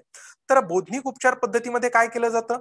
तर याच प्रकारचं कॉग्निशन फाइंड आउट करून त्याचं कॉग्निशन हे कसं चुकीचं आहे हे म्हणजे हे त्याच्या नजरेस आणून दिलं जातं वेगवेगळ्या सायकोलॉजिकल टेक्निक्सच्या माध्यमातून. वेगवेगळ्या प्रकारच्या ज्या काही सायकोलॉजिकल टेक्निक्स आहेत, ज्या बौद्धिक उपचार पद्धतीमध्ये वापरल्या जातात. तर याच्या माध्यमातून त्याला त्याची जाणीव करून दिली जाते. त्याला त्याच्याच विचाराच्या माध्यमातून आपले विचार हे कसे इरॅशनल आहेत किंबहुना कसे चुकीचे आहेत, कसे निराधार आहेत, याची जाणीव विविध तंत्रांच्या माध्यमातून या बौद्धिक उपचार पद्धतीमध्ये करून दिली जाते. त्यानंतर आहे सायको अॅनालिटिकल थेरपी, म्हणजे मनोविश्लेषणात्मक उपचार पद्धती, जी की सिग्मंड फ्राईड यांनी सांगितलेली आहे. सिग्मंड फ्राईडच्या सिद्धांतानुसार लहानपणापासूनच काही गंभीर स्वरूपाचे जे काही गंभीर स्वरूपाचे जे इव्हेंट आहेत किंवा घटना आहेत, या जर लहानपणी घडल्या असतील, वाईट अनुभव जर त्याला आले असतील, तर त्या अनकॉन्शियस माइंडमध्ये त्या दाबल्या जातात. किंबहुना सायकोलॉजी विद्यार्थ्यांना इथे माहिती असेल किंवा ज्यांना सायकोलॉजी नॉलेज आहे, तर कॉन्शियस माइंड, अनकॉन्शियस माइंड आणि प्रिकॉन्शियस माइंड असे तीन जे काही मनाचे तीन भाग सांगितलेत, त्यापैकी अनकॉन्शियस जो काही माइंड आहे, अबोध अवस्था जी आहे, या अबोध अवस्थेमध्ये याची कारण शोधून, या आजाराची कारण शोधून विविध टेक्निक आहेत ते कारण शोधण्याचे सुद्धा, मग फ्री असोसिएशन असतील, प्रोजेक्टिव्ह टेक्निक्स असतील, ड्रीम अनालिसिस असेल, तर या या सगळ्या टेक्निकच्या माध्यमातून नेमकं त्याच्या खोलवर आतल्या मनाच्या कप्प्यामध्ये नेमकं कोणते कारण आहेत की जेणेकरून त्याला ही विकृती उद्भवली आहे, याच्या कारणांचा शोध घेऊन त्यावर वेगवेगळ्या प्रकारचे उपचार हे सायको अनालिटिकल थेरपीमध्ये केले जातात. हे सुद्धा सविस्तर आपल्याला सांगणं वेळेअभावी शक्य होणार नाही. त्यानंतर आहे वर्तन उपचार पद्धती, बिहेव्हिअरल थेरपी. बिहेव्हिअरल थेरपीचा या ठिकाणी मला विशेष उल्लेख यासाठी थोडासा कमी करावा वाटेल, की ज्या वेळेस न्यूरोलॉजिकल सॉरी न्यूरोटिक जे काही प्रॉब्लेम असतात किंवा त्याला आपण सौम्य स्वरूपाच्या ज्या विकृती आहेत, तर या सौम्य प्रकारच्या विकृतींमध्ये उपचार करण्यासाठी वर्तन उपचार पद्धती ही जास्त परिणामकारक असते. ज्यावेळेस रुग्णांना आपल्या आजाराची जाणीव असते, आपल्याला होणाऱ्या त्रासाची जाणीव असते, अशा वेळेस बिहेव्हिअरल थेरपी ही जास्त उपयुक्त ठरते. परंतु या ठिकाणी ती जास्त उपयुक्त ठरत नाही, कारण की या रुग्णांना स्वतःचा आजार हा मान्य नसतो. आपल्याला कुठला तरी सायकोलॉजिकल प्रॉब्लेम आहे हे त्यांनी मान्यच केलेलं नसतं.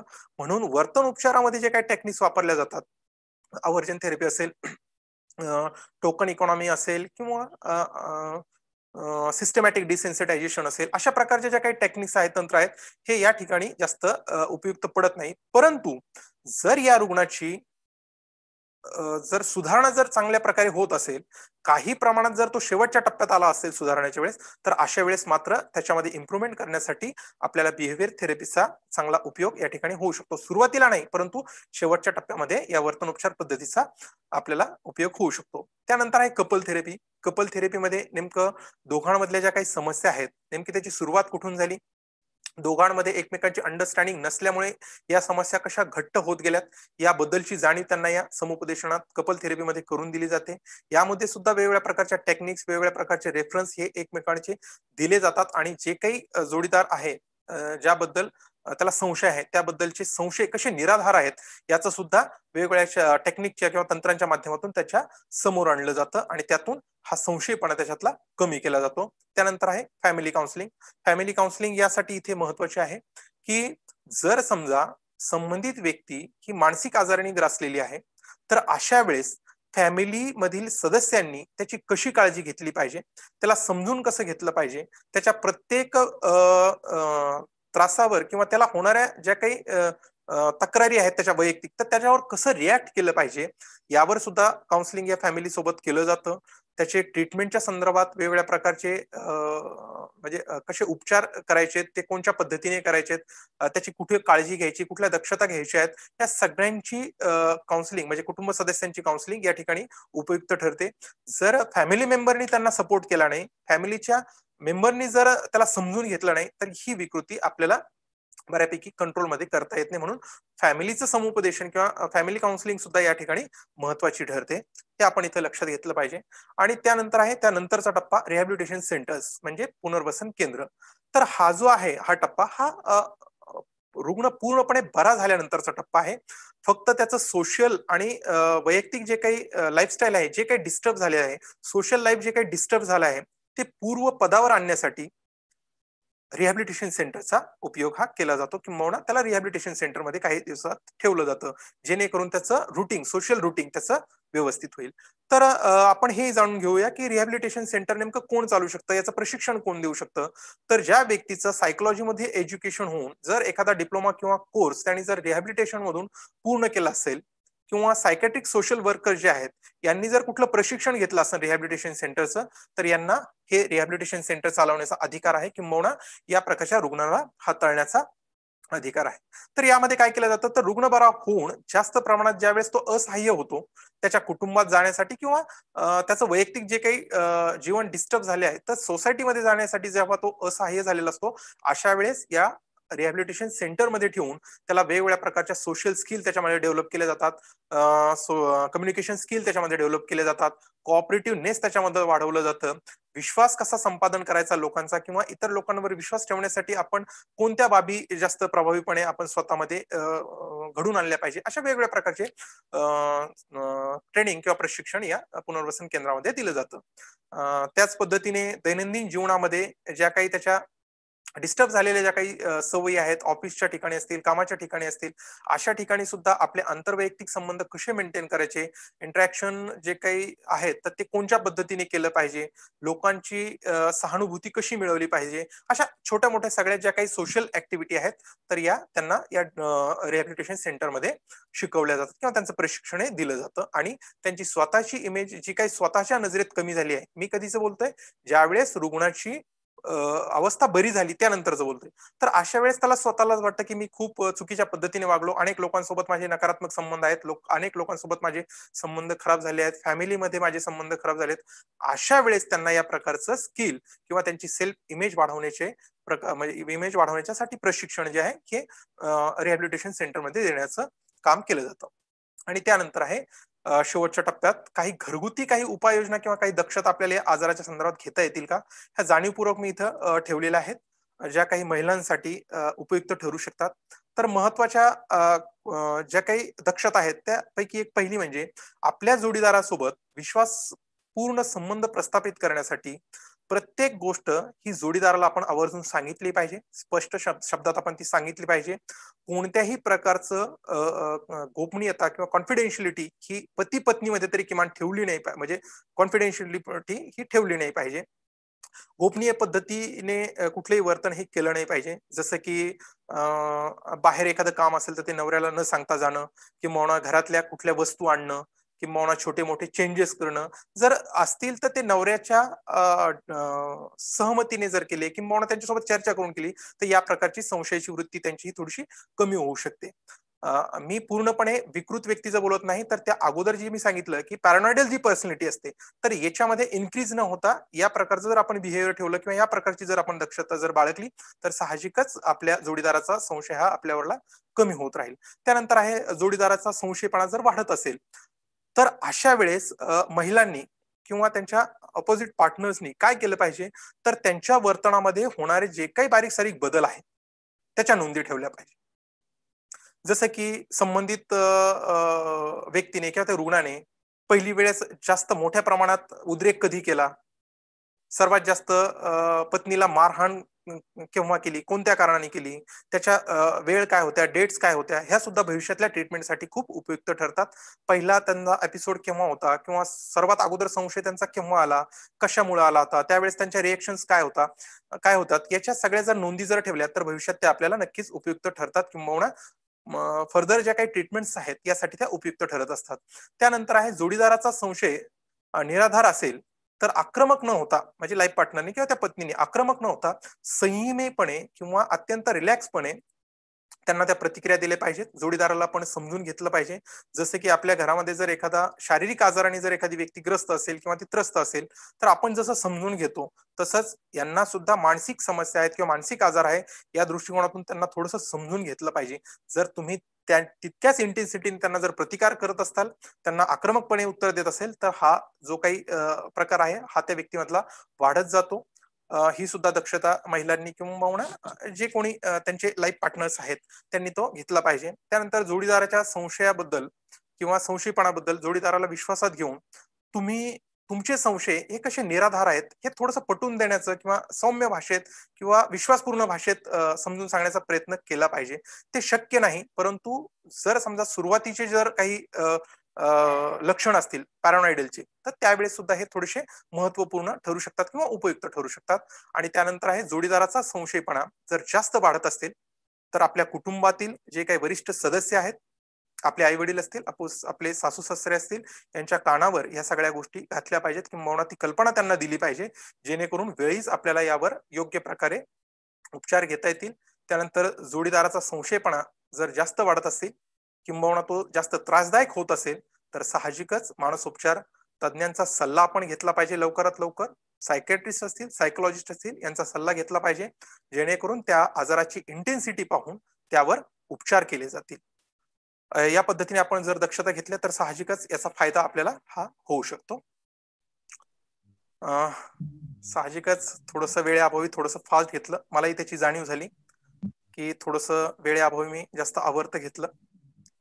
काही प्रश्न असतील तर साहजिकच विचारू शकतो. खूप छान थँक्यू. पद्धतीने आणि विषय हा खूप गंभीर आहे सर. प्रत्येकाच्या मनामध्ये भावना असते किंवा प्रत्येकाला ह्या सगळ्या अडचणी येत असतात, परंतु सांगू कसं किंवा बोलू कसं या सगळ्या ज्या काही गोष्टी आहेत त्याच्यामुळे कोणी व्यक्त करतं किंवा कोणी दाबून ठेवतं.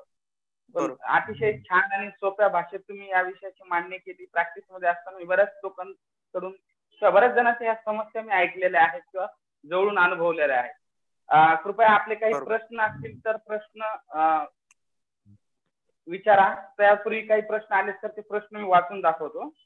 नक्कीच नक्कीच.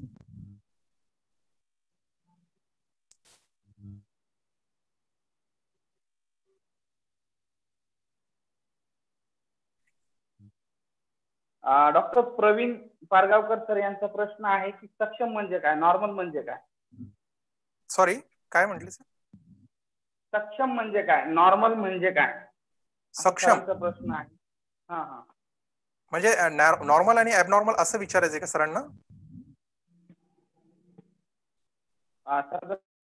सक्षम नॉर्मल म्हणजे काय किंवा ॲबनॉर्मल नॉर्मल, जसं की आता एक्झॅक्टली हा हा हा एक्झॅक्टली. नॉर्मल आणि नॉर्मल, सॉरी, नॉर्मल आणि ॲबनॉर्मल म्हणजे काय, तर याची एक स्पष्टपणे मानसशास्त्रामध्ये व्याख्या दिली जाते की असे वर्तन जे सामाजिक मानदंडानुसार असते, असे वर्तन की ज्या वर्तनाचा त्रास आपल्यालाही होत नाही किंवा इतरांनाही होत नाही, असे सोशल नॉर्म्स मध्ये बसणारे जे काही वर्तन आहे, जे शोभनीय असतात, जे त्रासदायक नसतात, वेळेनुसार बदलणारे असतात, किंबहुना त्यावर आपल्याला नियंत्रण ठेवता येतं, अशा ज्या प्रकारचे जे विचार असतात किंवा आपले वर्तन असतात याला आपण नॉर्मल म्हणतो.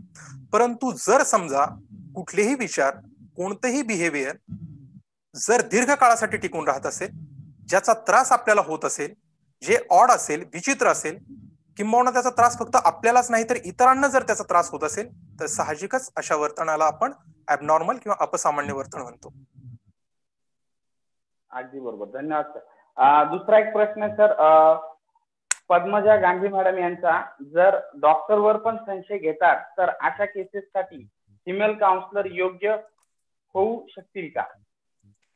सॉरी सर, परत एकदा थोडासा रिपीट करता येईल?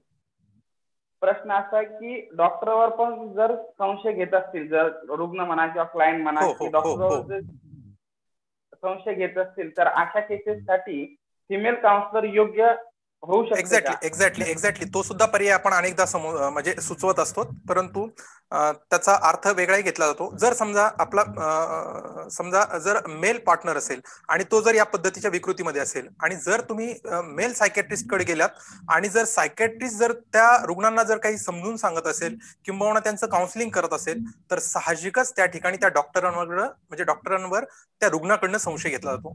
अशा वेळेस जर अवेलेबल जर असेल फिमेल सायकॅट्रिस्ट, तर साहजिकच त्याचा पॉझिटिव्ह परिणाम हा त्या ट्रीटमेंट्स मध्ये दिसून येतो किंवा म्हणा त्याचा फायदा आपल्याला दिसून येतो. दुसरा एक प्रश्न आलाय सर, संशय आल्यावर पती पत्नीचे भांडण होते, बरोबर, तर त्याचा लहान मुलावर कसा परिणाम होतो? साहजिकच अत्यंत साधा आणि सोपा हा प्रश्न आहे. ज्यावेळेस पती पत्नी वाद करत असतील, ज्यावेळेस त्यांचे टोकाचे जर वाद होत असतील, तर त्याचा त्यांच्या वर्तनावर, त्यांच्या विचारावर, भविष्यातल्या, मी आता जसं सांगितलं की कुटुंबातलं वातावरण जर दूषित असेल तर त्याचा परिणाम भविष्यात मुलांवर होतो. जर आई वडीलच जर आपले वाद करत असतील, टोकाचे भांडण करत असतील, तर साहजिकच यांचं व्यक्तिमत्व हे ज्या पद्धतीने डेव्हलप व्हायला पाहिजे, नॉर्मल पद्धतीने डेव्हलप व्हायला पाहिजे, ते नॉर्मल पद्धतीने डेव्हलप होत नाही. अनेक प्रकारचे व्यक्तिमत्वातले जे काही काय म्हणता येईल त्याला, अपसामान्यत्व आहे किंवा व्यक्तिमत्वातले जे काही नकारात्मक गोष्टी आहेत त्यांच्या त्या व्यक्तिमत्वामध्ये वाढीस लागतात, हे आपण लक्षात घेतलं पाहिजे. पुढचा प्रश्न आहे सर, शुभेच्छा भरपूर येतात त्याच्यामुळे काही किती प्रश्न वरवर जात आहेत. सेशन खूप छान झालंय तुमचं, त्यामुळे शुभेच्छाचा भडीमार होतोय की हा संशय जो आहे संशय जो आहे तो फक्त पत्नी संदर्भातच असतो किंवा कुटुंबातील इतर स्त्रिया संदर्भातही असू शकतो, मावशी असेल, बहीण असेल, आई ओके असेल? ओके हा छान प्रश्न विचारलाय, अत्यंत छान प्रश्न विचारलाय. बघा, आज आपला जो काही व्याख्यानाचा जो काही विषय होता तो होता डेलिजन ऑफ इनफिडेलिटी. इनफिडेलिटी किंवा जेलसी ही जी आहे ही विकृती फक्त वैवाहिक जोडीदाराच्या संदर्भातच असते. म्हणजे एक तर पतीला पत्नीवर संशय असतो, तिच्या चारित्र्यावर संशय असतो, तिच्या सेक्स्युअल लाईफवर संशय असतो, किंवा पत्नीला पतीच्या सेक्स्युअल किंवा तिच्या चारित्र्यावर संशय असतो. परंतु ज्या पद्धतीने तुम्ही प्रश्न विचारलाय त्या संदर्भात पॅरानॉइडल ज्या काही पर्सनॅलिटीज आहेत किंवा पॅरानॉइड स्किझोफ्रेनिया आहेत, तर या व्यक्तींचा संशय हा मित्रांवरही असतो, नातेवाईकावरही असतो, पत्नीवर असतो, एकंदरीत सगळ्याच लोकांवर यांचा अविश्वास असतो पॅरानॉइडल पर्सनॅलिटीमध्ये. परंतु डेलिजन ऑफ इनफिडेलिटी जर आपण विचार केला तर याच्यामध्ये फक्त आपले वैवाहिक जोडीदार जे आहेत यांच्यावरच हे संशयाची विकृती अवलंबून आहे.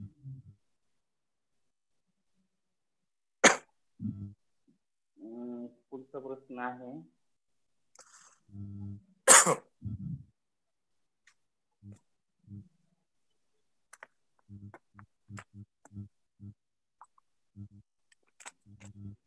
प्रत्येक वेळी पुरुषच संशय घेतो असे नाही, महिला संशय घेतला तर त्यावर काय करायला पाहिजे?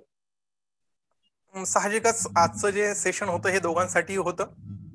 म्हणजे त्यामध्ये जरी महिलांचं पर्सेंटेज कमी असलं, ही विकृती महिलांमध्ये कमी दिसून येत असली तरी महिलांमध्ये जरी हा प्रकार असेल किंवा हा आजार असेल तर जे आज आपल्या लेक्चरमध्ये आपण जे उपचारात्मक जे काही घटक आपल्या समोर ठेवले ते त्यांच्यासाठी सुद्धा, महिलांसाठी सुद्धा लागू होतातच. म्हणजे त्याच्या मेल फिमेल ट्रीटमेंटच्या संदर्भात किंवा उपचाराच्या संदर्भात आपण त्याच्यात फरक करणार नाही, म्हणून महिलांसाठी सुद्धा तेच उपचार जे आहेत आपल्याला ते लागू पडताना दिसतात.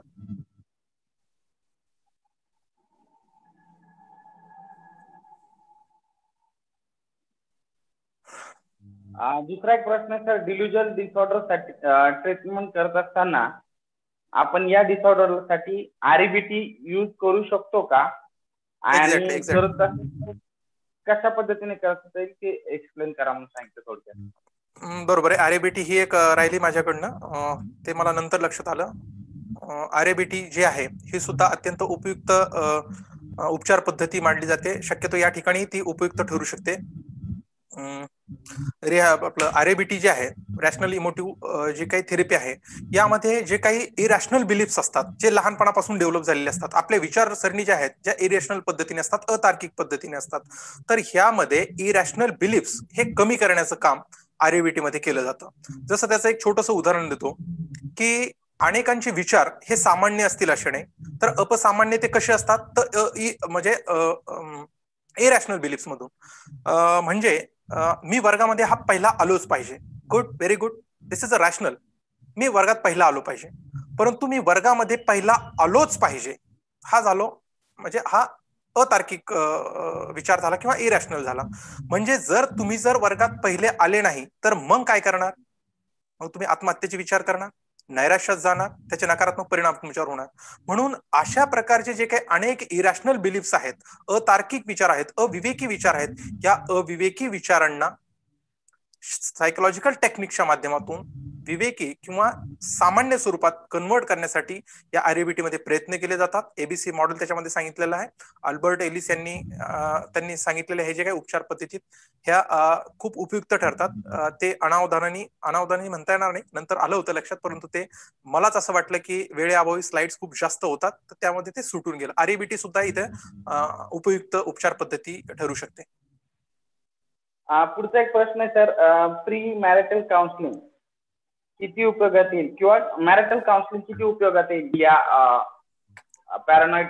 खूप खूप खूप खूप खूप छान आणि अत्यंत महत्वाचं स्टेटमेंट ते आहे की आजकाल मी सांगितलं सुरुवातीला बोलतानाच की विविध प्रकारचे काय म्हणतात त्याला, पत्रिका जुळतात की नाही, एरियाज जे आहेत शहरी ग्रामीण हे जुळतात का नाही, यापेक्षा प्री मॅरिटल काउन्सिलिंग जर आपण केली तर यामध्ये आपले स्वभाव जुळतात का नाही, आपले व्यक्तिमत्व कोणत्या प्रकारचे आहेत, आपले अंडरस्टँडिंग कोणत्या प्रकारचे, संबंधित व्यक्ती ही पॅरानॉइडल पर्सनॅलिटीची आहे का, तर या प्री मॅरिटल काउन्सिलिंग मध्ये लक्षात जर आलं तर साहजिकच आपल्याला त्यापासून दक्षता घेता येतात, किंबहुना त्या प्रकारच्या कपल्सला नेमकं भविष्यात काय दक्षता घ्याव्यात यापासून त्यांना अवेअर करता येतं.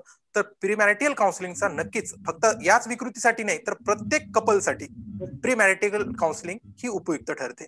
भविष्यात येणारे जे काही हे आहेत म्हणजे अडचणी आहेत त्यावर मात करण्यासाठी. आवाज ब्रेक होतोय, सॉरी. पुढचा प्रश्न आहे की दोघांमध्ये पण हा प्रॉब्लेम असेल तर काय करू शकतो? नवरा मध्ये पण आहे, बायको मध्ये पण आहे, दोघांमध्ये आहे, तर काय करता येईल? थोडासा it's a very completely hypothetical question. असं खूप रेअर होतं की दोघांमध्ये ही विकृती आहे, परंतु जर दोघांमध्ये ही विकृती आहे तर साहजिकच त्यांचे फॅमिली मेंबर जे असतात, जर एकत्र फॅमिली असेल तर साहजिकच त्यांना त्याच्यामध्ये इंटरफिअर करून त्यामध्ये या पद्धतीचे उपचार, जर घरी जर समजा कळते असतील, सुशिक्षित असतील, या आजाराबद्दलची माहिती असेल तर साहजिकच दोघांनाही ट्रीटमेंट देण्यासाठी प्रयत्न करावे लागतील, किंवा त्यांना ट्रीटमेंट ही घ्यावीच लागेल. किंवा त्याचे परिणाम जर बघितले तर ते खूप नकारात्मक परिणाम असतील जर त्यावर उपचार जर घेतले नाही तर. पण असं खूप योगायोगाने होईल, ते खूप रेअर केस आहेत अशा.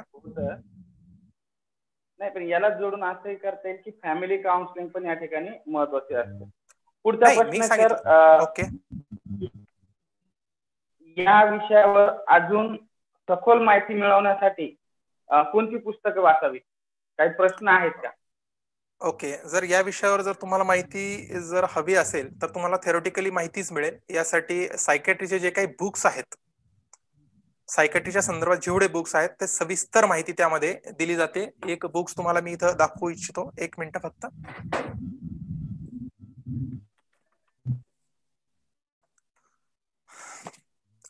सिनॉप्सिस ऑफ सायकॅट्री हे जे बुक्स आहे यामध्ये अत्यंत सविस्तर डिटेल ही माहिती दिलेली आहे. ऑनलाईन सुद्धा हे बुक्स अवेलेबल आहे. तर यामध्ये तुम्हाला सर्व डेल्युजन्स जे आहेत किंवा एकूण विकृती ज्या आहेत त्या विकृतीचं स्वरूप असेल, सिम्पटम्स असतील किंवा ट्रीटमेंट्स असतील, हे सगळे तुम्हाला या सिनॉप्सिस ऑफ सायकॅट्री जी आहे तर यामध्ये सविस्तर तुम्हाला ते अभ्यासाला मिळू शकतं. किंवा कॉल किंवा डिटेल्स जर तुम्हाला पाहिजे असेल आणि अजून बुक्स, तर तुम्ही मला वैयक्तिक कॉन्टॅक्ट सुद्धा करू शकता. स्क्रीनवर माझे कॉन्टॅक्ट दिलेले आहेत, किंवा मेल सुद्धा करू शकता.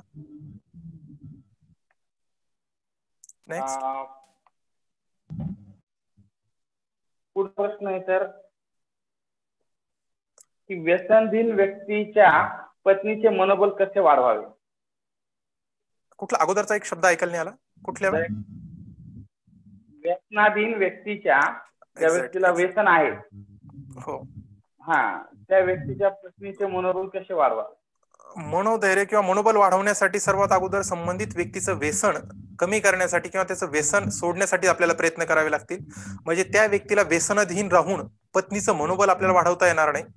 अगोदर त्या पत्नीला असो, कुटुंबातील सदस्यांना असो, आपल्याला ती व्यक्ती जी आहे ती व्यसनापासून दूर कशी राहील किंवा त्याचं व्यसनाधीनता कमी कशी करता येईल यावर आपल्याला फोकस करावे लागेल. साहजिकच ही व्यसनाधीनता कमी करण्यासाठी एक्सपर्ट जे आहेत, सायकोलॉजिस्ट आहेत, सायकोलॉजिस्ट किंवा सायकॅट्रिस्ट आहेत, यांचीच आपल्याला मदत घ्यावी लागेल.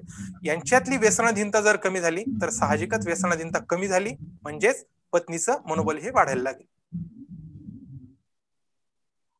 योगिता बेडकर मॅडम आहेत की त्यांनी फीडबॅक पण दिला आणि सोबत 3 प्रश्न पण दिले. फीडबॅक अगोदर वाचतो. अतिशय महत्वाचा विषय, आपण अभ्यास पूर्ण हाताळला त्याबद्दल आयोजक आणि वक्ता यांना खूप खूप धन्यवाद. सोबत 3 प्रश्न आहेत. पहिला प्रश्न, प्रसार आणि समाज माध्यमे देखील पती पत्नीच्या संबंधावर परिणाम करतात, हे टाळण्याकरता कृपया काही टिप्स द्याव्यात. अतिशय महत्वाचा प्रश्न आहे मॅडम. तर टिप्स,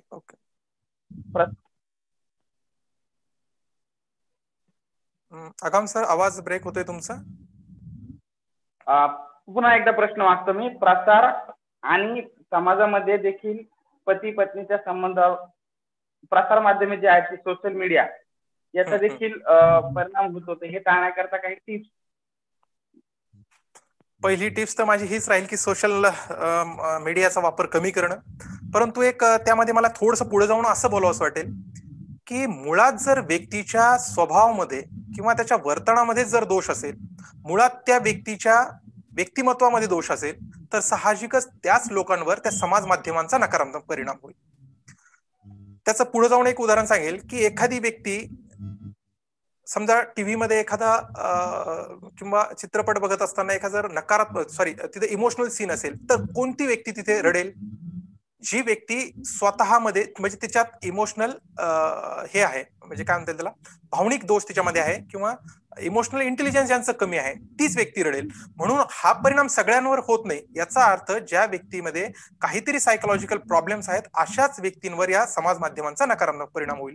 म्हणून तुम्ही सर्वात अगोदर जर प्रमाणापेक्षा जर जास्त याचा त्रास होत असेल, त्याचा परिणाम जास्त होत असेल, तर साहजिकच त्यांनी सुद्धा एक चांगल्या ऑथेंटिक अशा समुपदेशकाकडे जाऊन त्यांचा सल्ला घेतला पाहिजे किंवा काउन्सिलिंग करून घेतली पाहिजे.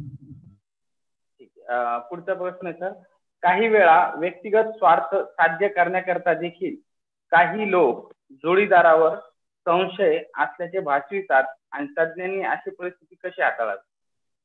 साहजिकच आता हा जो काही प्रश्न आहे हा मानसिक आजाराशी तर संबंधित नाहीये, परंतु घरामध्ये पती पत्नीचे संबंध कसे आहेत, त्यांची विश्वासार्हता एकमेकांवर कशी आहे, त्यातूनच ते हँडल करावी लागेल. कारण हा कुठल्याही विकृतीचा प्रकार नाही. जाणीवपूर्वक स्वतःचा स्वार्थ साधण्यासाठी जर तसे आरोप केले जात असतील तर त्यासाठी तुम्ही काय म्हणतात एक अंडरस्टँडिंग तिथे दाखवली पाहिजे. किंवा ते जर खूपच त्रासदायक असेल तर फॅमिली मेंबर्सचा त्या ठिकाणी आपण तिथे मदत घेतली पाहिजे, जेणेकरून संबंधित व्यक्तीचं जे काही चुकीचं वर्तन आहे ते समोर आणून ते कमी कसं करता येईल यावर थोडासा फॅमिली मेंबरचा सल्ला घेतला पाहिजे. कारण की ही कुठल्याही प्रकारची सायकोलॉजिकल समस्या नाहीये किंवा विकृतीचा हा प्रकार नाहीये. म्हणून फॅमिली मेंबर्सचं इंटरव्हेन्शन इथं महत्वाचं आहे. तिसरा प्रश्न आहे सर योगिता मॅडमचा, लैंगिक विसमायोजन देखील पती पत्नी नात्यात संशय भाव वाढवत असावं का? कृपया यावर थोडासा प्रकाश टाका. अच्छा, okay. You are talking about the sexual life, म्हणजे लैंगिक संबंधाचं साहजिकच होऊ शकतं. परंतु लैंगिक संबंध हे डिस्टर्ब का होतात किंवा त्याच्या मागे कारण काय असतात, तर त्याचे सुद्धा कारण आपल्याला ती संबंधित केस हिस्ट्री घेतल्यानंतरच कळेल. जर समजा एखाद्या व्यक्तीला जर सेक्स्युअल डायसफंक्शन्स असतील किंवा लैंगिक समस्या असतील तर या समस्या जाणून घेतल्यानंतर आपल्याला त्या संबंधित व्यक्तीचा किंवा त्या कपलचा जो काही संशयपणाचा जो काही आजार आहे तो आपल्याला कमी करता येईल. परंतु कुठल्याही प्रकारचं लैंगिक जीवन जे डिस्टर्ब होत आहे ते नॉर्मल लोकांचं होत नाही, तर कुठल्या ना कुठल्या हिडन स्वरूपामध्ये तिथे सेक्स्युअल प्रॉब्लेम्स असतात. त्यामुळेच त्यांचं लैंगिक जीवन हे विस्कळीत होतं आणि त्यातून सुद्धा लैंगिक समस्या या ज्या संशयाच्या आहेत त्या बळावू शकतात. परंतु त्यासाठी सेक्स्युअल काउन्सिलरकडे जाऊन आपण नेमकं सेक्स्युअल समस्या काय आहेत, सेक्स्युअल डायसफंक्शन्स काय आहेत हे आपण जाणून घेणं आवश्यक आहे. की ती व्यक्ती सेक्स्युअल लाईफ मध्ये कॉपरेट का करत नाही किंवा सेक्स्युअल लाईफ मध्ये प्रॉपरली ती बिहेव का करत नाही याचे कारण आपल्याला जाणून घ्यावे लागतील, नंतर ते समाधान करता येईल. पुढचा प्रश्न आहे सर, या विकृतीचे निदान करण्यासाठी कोणत्या मानसशास्त्रीय चाचण्या वापरल्या जातात? व्हेरी गुड, छान प्रश्न आहे. यासाठी वेगवेगळ्या प्रकारच्या ज्या काही सामान्य टेस्ट आहेत, परंतु त्यातली त्यात MMPI जी काही टेस्ट आहे, तर MMPI ही जी टेस्ट आहे यामध्ये पॅरानॉइडल फॅक्टर्स हा प्रामुख्याने मेजर केला जातो आणि एक रिलायबल टेस्ट म्हणून तिच्याकडे बघितली जाते. पॅरानॉइडल जर पर्सनॅलिटी असेल तर साहजिकच पॅरानॉइडल पर्सनॅलिटीमध्ये डेल्युजनल प्रॉब्लेम हे जास्त असतात आणि MMPI ही टेस्ट ही अचूक पद्धतीने पॅरानॉइडल पर्सनॅलिटीचं डायग्नोस करण्यासाठी उपयुक्त ठरते. क्लिनिकल असेसमेंट क्वेश्चनर जे आहेत ह्या सुद्धा या ठिकाणी उपयुक्त ठरतात. अशा असंख्य आहेत, परंतु मोस्ट म्हणजे जास्त प्रमाणात MMPI ही टेस्ट क्लिनिकल सेटअप मध्ये डायग्नोसिस साठी जास्त वापरली जाते, पॅरानॉइडल किंवा डेल्युजनल डिसऑर्डर असेस करण्यासाठी. पुढचा प्रश्न सर घेऊ का? नक्कीच नक्कीच. हा, education like and dislike also matter to this disorder, symptoms increase, please explain it psychological way. Okay, प्रश्न कोणी विचारलाय? प्रश्न आहे मीना उन्हाळे यांनी प्रश्न विचारलाय. Okay, I request to Meena, please ask your questions in Marathi language because our participants' mother tongue is Marathi. If we discuss in Marathi, it will be beneficial to all. So kindly ask your questions in Marathi, please. तोपर्यंत आपण पुढचा प्रश्न घेऊयात. Okay okay. मला वाटतं प्रश्न संपले, परंतु शुभेच्छा भरपूर आल्या सर आजच्या सेशनला. धन्यवाद. सर यांचा फीडबॅक आहे, अभिनंदन doctor Sachin and organiser of the webinar. त्यानंतर डॉक्टर शफिक पठाण